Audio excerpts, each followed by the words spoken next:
श्री गणेशाय नमः। मनमोहन क्रिएशन पर आप सभी श्रद्धालुओं का हृदय से स्वागत है। आज हम आपको इस वीडियो में लेकर आए हैं माघ मास महात्म अध्याय 4 में। शास्त्रों में कहा गया है कि माघ मास केवल एक महीना नहीं है, बल्कि भक्ति, तप, दान और पुण्य का महासागर है। जो भी श्रद्धालु इस पावन मास में गंगा स्नान, जप, व्रत और कथा का श्रवण करता है, उसके जीवन के समस्त पाप नष्ट होकर भगवान श्री हरि की कृपा से की सहज ही प्राप्ति होती है। माघ मातम का यह चतुर्थी अध्याय हमें यह सिखाता है कि थोड़े से नियम, सच्ची श्रद्धा और निष्काम भाव से किया गया कर्म मनुष्य को कैसे महान पुण्य और मोक्ष के मार्ग की ओर ले जाता है। तो आइए श्रद्धा और एकाग्र से चित्त से इस दिव्य कथा का श्रवण करते हैं, अपने जीवन को धर्म, भक्ति और सत्य से आलोकित करते हैं। श्री वशिष्ठ जी कहने लगे कि हे राजन, अब मैं माघ के उस महात्म को कहता हूँ जो कीर्तिवीर्य से पूछने पर दत्तात्रेय जी ने कहा था। जिस समय साक्षात विष्णु के रूप में भी श्री दत्तात्रेय जी सत्यव्रत पर्वत पर रहते थे, तब महिष्मति के राजा सहस्त्र अर्जुन उनसे पूछा कि हे योगियों में श्रेष्ठ दत्तात्रेय जी, मैंने सब धर्म सुने, अब आप कृपया करके मुझे माघ मास का महात्म कहिए। तब दत्तात्रेय जी बोले, जो नारद जी से ब्रह्मा जी ने कहा था, वही माघ मास महात्म मैं तुमसे कहता हूँ। इस कर्म भूमि भारत में जन्म लेकर जिसने माघ स्नान नहीं किया, उसका जन्म निष्फल गया। भगवान की प्रसन्नता, पापों के नाश और स्वर्ग की प्राप्ति के लिए माघ स्नान अवश्य करना चाहिए। यदि यह पुष्ट शुद्ध शरीर माघ स्नान के बिना ही रह जाए तो इसकी रक्षा करने से क्या लाभ है। जल में बुलबुले के समान, मक्खी जैसे तुच्छ जंतु के समान यह शरीर माघ स्नान के बिना मरण समान है। विष्णु भगवान की पूजा न करने वाला ब्राह्मण, बिना दक्षिणा के श्राद्ध, ब्राह्मण रहित क्षेत्र, आचार रहित कुल, ये सब नाश के बराबर है। गर्व से धन का, क्रोध से तप का, गुरुजनों की सेवा न करने से स्त्री तथा ब्रह्मचारी बिना जल अग्नि के हवन और बिना साक्षी के मुक्त का नशा हो जाता है। जीविका के लिए कहने वाली कथा, अपने ही लिए बनाए हुए भोजन की क्रिया, शूद्र से भिक्षा लेकर किया हुआ यज्ञ तथा कंजूस का धन, यह सब नाश के कारण हैं। बिना अभ्यास और आलस्य वाली विद्या, असत्य वाणी, विरोध करने वाला राजा, जीविका के लिए तीर्थ यात्रा, जीविका के लिए व्रत, संदेह युक्त मंत्र का जप, व्यग्रचित होकर जप करना, वेद न जानने वाले को दान देना, संसार में नास्तिक मत ग्रहण करना, श्रद्धा बिना धार्मिक क्रिया, यह सब व्यर्थ है। उसी तरह माघ स्नान के बिना मनुष्य का जीना व्यर्थ है। भ्रमघाती, सोना चुराने वाला, मदिरा पाने वाला, गुरु पाने वाला, गुरुगामी और इन चारों की संगति करने वाला माघ स्नान में पवित्र होता है।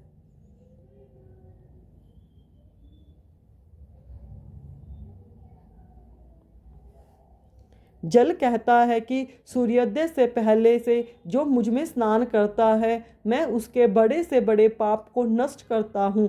महापातक भी स्नान करने से भस्म हो जाते हैं। माघ मास के स्नान का जब समय आ जाता है तो सब पाप अपने नाश के भय से कांप जाते हैं। जैसे मेघों से युक्त होकर चंद्रमा प्रकाश करता है, वैसे ही श्रेष्ठ मनुष्य माघ में स्नान करके प्रकाशमान होते हैं। काया, वाचा, मनसा से किए हुए छोटे या बड़े, नए या पुराने सभी पाप स्नान से नष्ट हो जाते हैं। इसमें बताया है कि माघ मास में स्नान का बहुत अधिक महत्व है। स्नान करने से मनुष्य के सभी पाप, सभी जन्मों के किए हुए पाप कर्म नष्ट हो जाते हैं। हमें और कुछ नहीं करना, सिर्फ प्रभु सुमिरन करना है और माघ में सुबह ठंडे जल में सूर्योदय से पहले स्नान करना है, तो हमारे कई जन्मों के किए हुए पाप नष्ट हो जाते हैं। माघ मास में स्नान पर ही बहुत ज़्यादा बल दिया गया है। जिस तरह जन्म जन्मांतर के अभ्यास से आध्यात्मिक ज्ञान की प्राप्ति होती है, उसी तरह जन्मांत अभ्यास से ही माघ स्नान में मनुष्य की रुचि होती है।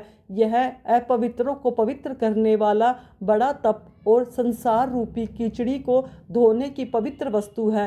राजन, जो मनवांछित फल देने वाला माघ स्नान नहीं करते वह सूर्य के समान भोगों को कैसे भोग सकते हैं। यहीं पर माघ मास का चौथा अध्याय समाप्त होता है। आगे की कथा का श्रवण हम कल करेंगे। नित्यनेम बाबा की कथा, मतलब कि अब हम सीता माता की कथा की श्रवण भी करेंगे जो माघ मास में सुनी जाती है। यानी हम संक्रांत से लेकर अगली संक्रांत तक 1 साल तक कहानी का नेम लेते हैं, जिससे कि हमारे घर में सुख शांति और समृद्धि रहती है। सीता माता अपनी असीम कृपा हम पे बरसाती है। चलिए कथा की ओर चलते हैं। राम आए लक्ष्मण आए, देश के पुजारी आए, नित्य नेम का नेम लाए। आओ राम बैठो राम, माखन मिश्री खाओ राम, दूध पताशा पियो राम, सूत का पलका पोटो राम, शाल दुशाला ओढ़ो राम। राम सवारे सबके काम, खाली घर भंडार भरेंगे, सबका बेड़ा पार करेंगे। जय राम श्री राम जय जय राम। सीता माता कहानी कहा करती थी और श्री राम जी सुना करते थे। एक दिन भगवान राम को किसी काम से बाहर जाना पड़ा। सीता माता कहने लगी, भगवान मेरा तो 12 वर्ष का नित्यनेम है, मैं अपनी कहानी किसे सुनाऊंगी। भगवान बोले, ऐसा करना, कुएं की पाल पर जाकर बैठ जाना, वहाँ औरतें पानी भरने आएंगी तो तुम्हारी कहानी सुन लेंगी। सीता जी बोली, अच्छा। सीता माता कुएं पर जाकर बैठ गई। एक बहू आई, उसने रेशम जरी की साड़ी पहन रखी थी और सोने का घड़ा ले रखा था। सीता माता उससे बोली, बहन मेरा 12 वर्ष का नित्यनेम सुन लो। बहू बोली, मैं तुम्हारा 12 वर्ष का नित्यनेम सुनूंगी तो मुझे देर हो जाएगी, घर में सास लड़ेगी। उसने कहानी नहीं सुनी। घर आई तो रेशम जरी की साड़ी फट गई, सोने का घड़ा मिट्टी का हो गया। उसकी सास बोली, बहू किसका दोष सिर लेकर आई हो। बहू बोली, सासू जी दोष क्या, कुएं पर एक औरत बैठी थी, कह रही थी मेरी कहानी सुन लो, मैंने नहीं सुनी तो ऐसा हो गया। अगले दिन सास वही साड़ी पहन कर गई और वही घड़ा लेकर गई। उसे वहाँ सीता माता बैठी मिली।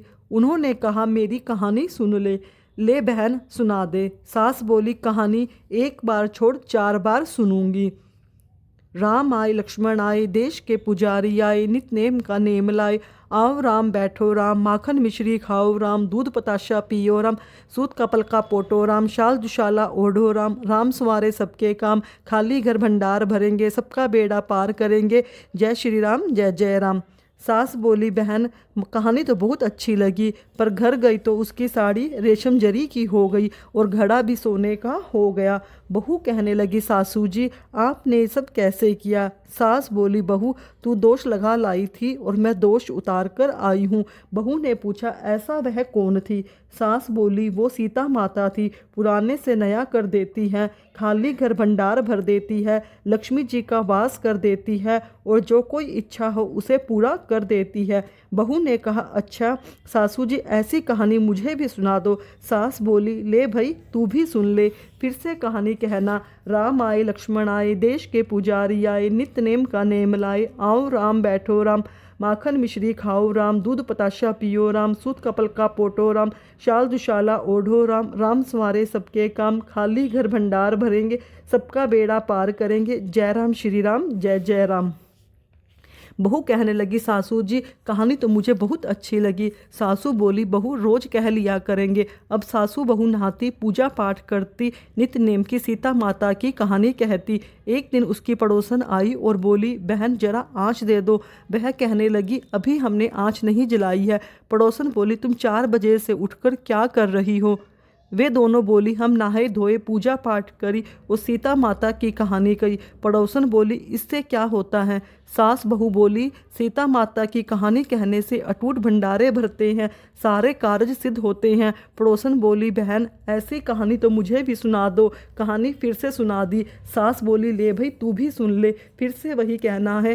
राम आए लक्ष्मण आए, देश के पुजारी आए, नित्य नेम का नेम लाए। आओ राम बैठो राम, माखन मिश्री खाओ राम, दूध पताशा पियो राम, सूत कपल का पोटो राम, शाल दुशाला ओढ़ो राम। राम सवारे सबके काम, खाली घर भंडार भरेंगे, सबका बेड़ा पार करेंगे। जय राम श्री राम जय जय राम।